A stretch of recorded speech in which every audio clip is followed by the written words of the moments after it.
Peperangan pun pecah. Seperti yang telah dijelaskan sebelumnya, bahwa ketika api suci diambil, kekuatan jahat akan semakin kuat. Hal inilah yang membuat para klan kerbau sangat kesulitan menghadapi mereka.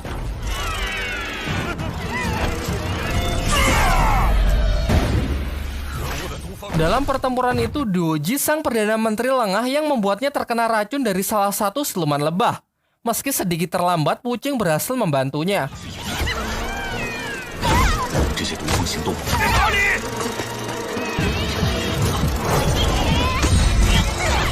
Sedangkan saat Bailang disibukkan dengan puluhan musuh yang mengepungnya, memberikan peluang bagi siluman tersebut untuk menculik Xiaoyi yang ternyata menjadi sasaran mereka sedari awal.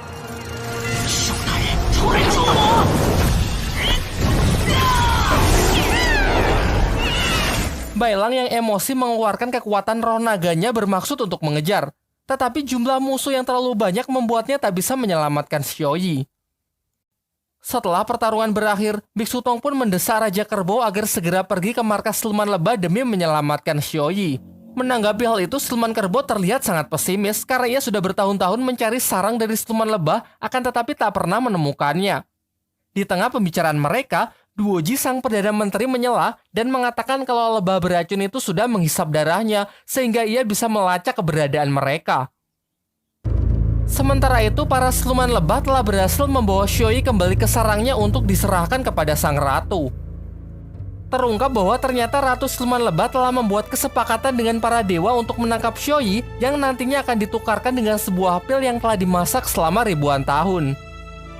Namun sang ratu tidak menepati janjinya. Setelah ia menelan pil dari prajurit langit, ia memerintahkan anak buahnya untuk menghabisi para prajurit langit tersebut dan menghisap darah mereka. Jangan lupa kalau ini adalah jalan iblis, di mana hukum maupun janji sama sekali tak berlaku bagi mereka.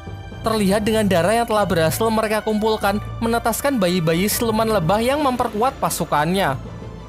Setelah terbunuh, jiwa-jiwa prajurit tersebut naik ke langit yang langsung diterima oleh Dewa Sangsin.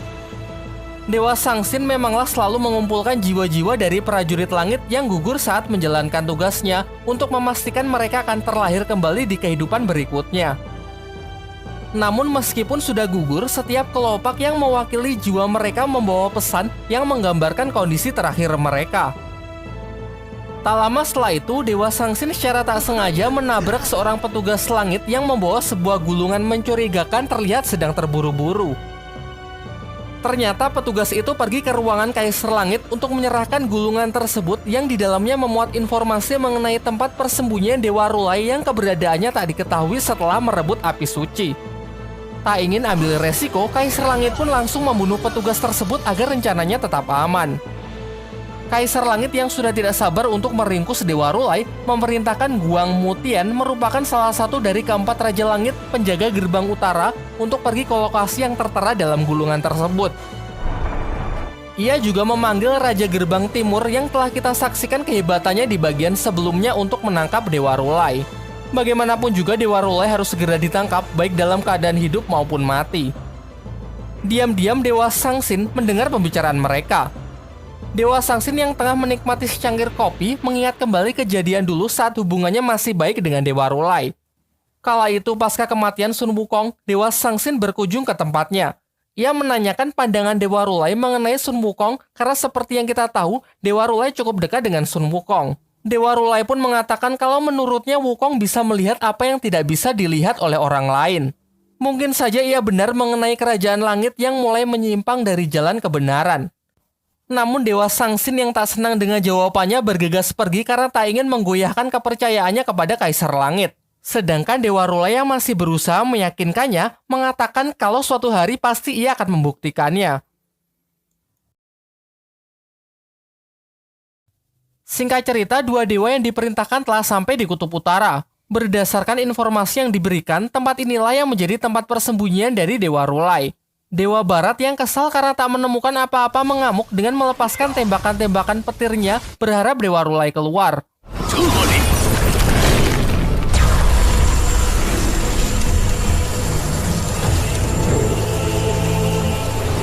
Hingga akhirnya Dewa Timurlah yang berhasil mengungkap keberadaan Dewa Rulai yang bersembunyi di balik sebuah bongkahan es di sana.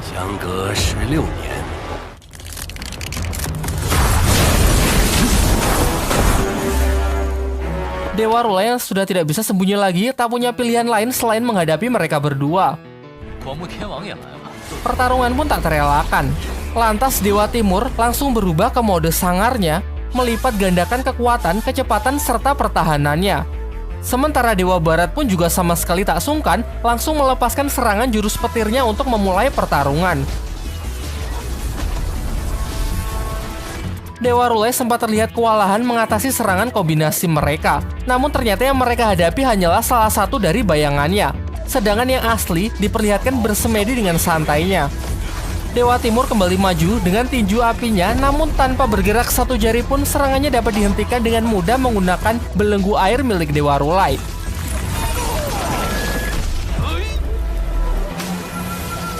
Selanjutnya, sambaran petir dari Dewa Baratlah yang mengharuskannya bertarung lebih serius, karena nampaknya elemen petir adalah counter alami dari kekuatannya. Sadar akan hal itu, Dewa Barat lantas segera mempersiapkan petir dengan tegangan tertinggi yang mampu ia buat. Sementara Dewa Timur yang memiliki ketangkasan dan kelincahan terus melakukan pressing dengan serangan jarak dekatnya. Meskipun ia dipandang sebagai dewa terkuat, tetap saja jika harus melawan dua Raja Langit sekaligus, Dewa Rulai masih sangat kesulitan. Secara bersamaan, mereka terus menggempur Dewa Rulai baik dari jarak dekat maupun serangan jarak jauh.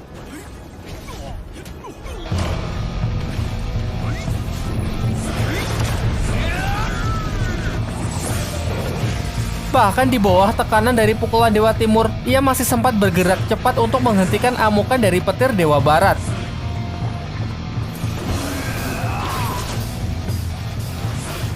Sang Dewa Petir yang tak ingin dipermalukan akhirnya benar-benar all out dengan menunjukkan wujud Buddha petir raksasanya yang sekilas mirip Susanoo di anime Naruto ya.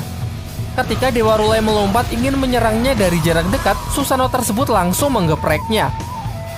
Namun dengan aura yang sangat kuat, Dewa Rulai pun berhasil terlepas dan melanjutkan niatnya untuk melakukan serangan bertubi-tubi untuk menjatuhkan monster tersebut.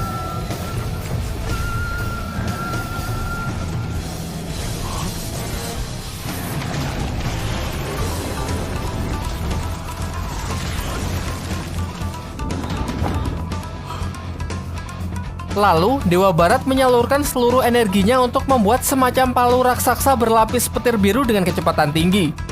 Terbukti Dewa Rulai dengan kecepatan supernya tak sempat menghindar dan hanya mampu menahan menggunakan kedua tangannya saja.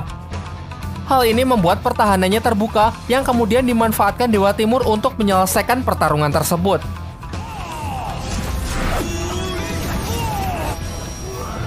Namun sangat mengejutkan, ternyata pukulan api super kuat itu diarahkan ke Dewa Barat. Seketika rekannya tersebut pun tumbang bersamaan dengan lenyapnya Susanoo petir raksasanya. Namun bukannya tanpa sengaja, ia pun menjelaskan bahwa ini semua ia lakukan justru untuk mempertahankan kerajaan langit agar tidak jatuh ke dalam kegelapan. Ia kemudian malah menyampaikan rasa terima kasihnya kepada Dewa Rulai yang telah banyak berkorban untuk kerajaan langit lebih dari 10 tahun lamanya. Jelas hal ini membuat Dewa Rulai kaget lalu mempertanyakan jika Dewa Timur sadar sejak awal mengapa ia tak membantu. Mengenai hal itu, Dewa Barat beralasan bahwa selain menjadi pimpinan tertinggi di Kerajaan Langit, Kaisar Langit dahulu adalah teman dekatnya. Namun seiring berjalannya waktu, ia juga mulai menyadari kalau sedikit demi sedikit sifat Kaisar Langit mulai berubah. Pada awalnya ia tak ingin melawan sahabatnya tersebut, hanya menganggapnya sakit dan mentoleransi seluruh perubahan sikapnya. Namun ketika memasuki masalah yang melibatkan api suci dan Dewa Rulai, kini ia pun benar-benar tidak bisa berpura-pura bodoh lagi. Kerajaan Langit semakin terkikis bayang-bayang kegelapan, konsekuensinya pun tak akan bisa dibayangkan akan menjadi seburuk apa. Kemudian kita juga dibawa flashback ke beberapa tahun yang lalu. Di kediamannya terjadi peristiwa yang sangat mengerikan. Salah satu pelayannya mati mengenaskan, diselimuti aura kegelapan yang tersembunyi di dalam Kerajaan Langit. Ia lantas menceritakan masalah ini kepada Dewa Rulai yang kala itu masih menjabat menjadi dewa yang dihormati di Kerajaan Langit. Menanggapi hal itu, Dewa Rulai pun mengatakan kalau menurutnya terdapat dua kemungkinan. Kemungkinan yang pertama adalah ulah dari jiwa iblis dari dunia bawah yang mencoba menerobos. Kalau itu benar, pasti jiwa iblis tersebut sangatlah kuat.